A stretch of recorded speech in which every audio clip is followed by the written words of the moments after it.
بسم اللہ الرحمن الرحیم۔ عزیز طلبہ السلام علیکم، میں محمد آصف سال اول اردو کے حوالے سے آپ سے مخاطب ہوں۔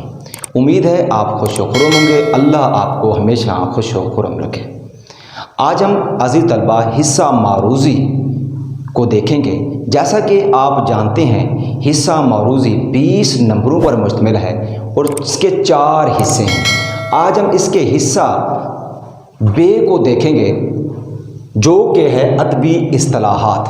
عزیز طلبہ 4 آپشن دیے ہوں گے، ایک سٹیٹمنٹ ہوگی، درست جواب کو ٹک کرنا ہوگا۔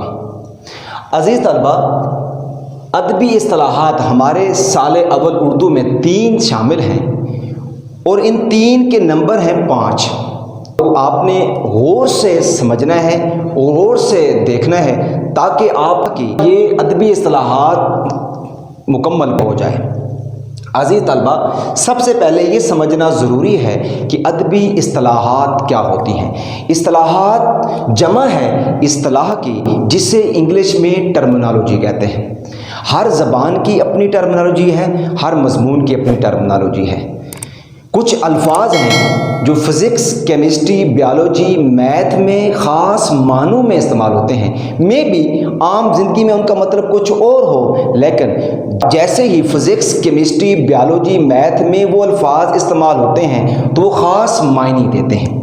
بات کو دوبارہ سمجھیے، ایسے الفاظ جو خاص جگہ پر خاص معنی دیں اسے ہم اصطلاح کہتے ہیں۔ جو نثر میں استعمال ہوتی ہیں انہیں ادبی اصطلاحات کہتے ہیں، جو اشعار میں استعمال ہوتی ہیں انہیں شعری اصطلاحات کہتے ہیں۔ عزیز طلبہ میں آپ کو ایک سادہ سی مثال سے سمجھاتا ہوں۔ میں کالج یونیورسٹی میں کھڑا ہوں اور کہتا ہوں پرچہ ہو گیا ہے، اس کا مطلب کویشچن پیپر یا آنسر پیپر۔ اگر عزیز طلبہ میں تھانے کچہری میں کھڑا ہوں اور کہتا ہوں پرچہ ہو گیا ہے، اس کا مطلب FIR۔ دیکھیں لفظ ایک ہے لیکن جیسے ہی جگہ تبدیل ہوئی تو اس کا مفہوم تبدیل ہو گیا۔ تو مطلب کیا ہوا؟ ایسے الفاظ جو خاص جگہ پر خاص معنی دیں اسے ہم اصطلاح کہتے ہیں، جس کی جمع اصطلاحات ہے۔ ہر زبان کی اپنی اصطلاحات ہیں، ہر مضمون کی اپنی اصطلاحات ہیں، ایسے ہی اردو کی بھی اپنی اصطلاحات ہیں۔ عزیز طلبہ آج ہم دیکھیں گے ادبی اصطلاحات کو، جو کہ 3 ہیں: تشبیہ، استعارہ، تلمیح۔ سال اول اردو میں یہ 3 ادبی اصطلاحات شامل ہیں۔ تو تشبیہ اور استعارہ کا تعلق جو ہے وہ علم بیان سے ہے اور تلمیح کا تعلق علم بدیع سے ہے۔ عزیز طلبہ سب سے پہلے یہ سمجھنا ضروری ہے علم بیان کیا ہوتا ہے۔ علم بیان ایک ایسا علم ہے جو لفظوں پر بحث کرتا ہے۔ ایک لفظ کیا ہے، اس کا مفہوم کیا ہے، اس کی وضاحت کیا ہے، یعنی علم بیان کے ذریعے الفاظ کے مفہوم کی وضاحت کی جاتی ہے۔ تو اس کے 4 حصے ہیں: تشبیہ، استعارہ، مجاز مرسل، کنایہ۔ لیکن ہمارے سال اول اردو میں 2 حصے اس کے شامل ہیں: تشبیہ اور استعارہ۔ علم بدیع۔ علم بدیع ایک ایسا علم ہے جو جملوں پر بحث کرتا ہے، یعنی علم بدیع کے ذریعے کلام میں خوبصورتی پیدا کی جاتی ہے۔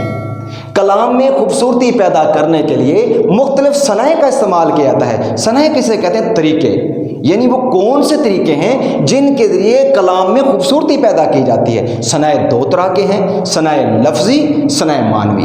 عزیز طلبہ ہمیں اتنا آگے جانے کی ضرورت نہیں ہے، ہم نے صرف یہی دیکھنا ہے صنائع معنوی کی قسم صنعت تلمیح ہے۔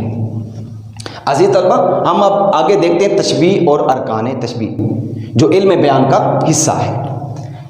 سب سے پہلے تشبیہ لغوی معنی جو لغت سے نکلا، جو ڈکشنری سے نکلا ہے۔ مشابہ قرار دینا، مانند قرار دینا، ایک کو دوسرے جیسا قرار دینا۔ تشبیہ، استعارہ، تلمیح یہ سب کے سب کے ہیں عربی زبان کے لفظ ہیں، تو تشبیہ بھی عربی زبان کا لفظ ہے۔ عزیز طلبہ اب دیکھتے ہیں اصطلاحی معنی۔ اصطلاحی معنی کیا ہوتا ہے؟ جو پریکٹیکلی، جو عملی طور پر ہم استعمال کرتے ہیں اسے کہتے ہیں اصطلاحی معنی۔ عزیز طلبہ کسی چیز کی خوبی یا وصف بیان کرنے کے لیے کسی ایسی دوسری مشہور چیز کی مثال دینا جس میں وہ وصف موجود ہو اور حرف تشبیہ بھی پایا جائے اسے ہم کیا کہتے ہیں جی؟ تشبیہ کہتے ہیں۔ مثالیں دیکھیں، وہ شیر کی طرح بہادر ہے۔ اب دیکھیں اس کے اندر شیر والی بہادری تھی